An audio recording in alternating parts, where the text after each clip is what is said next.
এখানে বীজ শোধন করে রাখা হয়েছে রসুন। দাদা বীজ শোধন কিভাবে করছেন?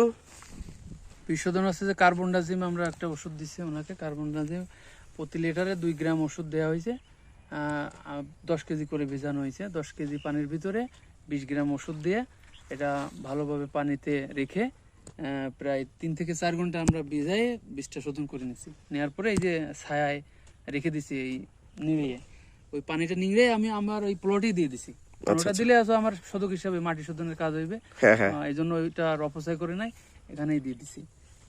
আচ্ছা, এটা হচ্ছে একটা রসুন আবাদের একটা প্রসেসিং।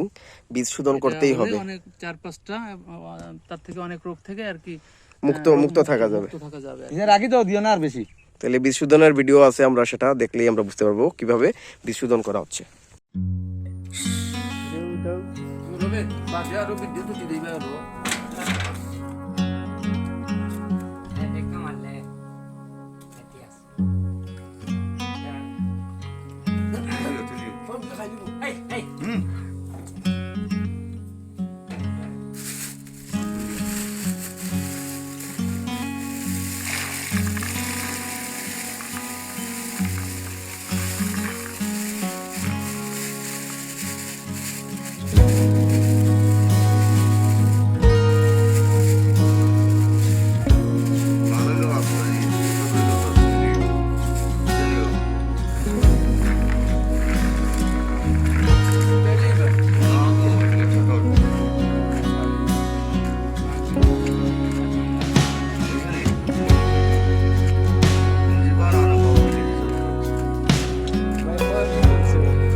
ছোটগুলো তো বাঁচিয়ে রাখবে।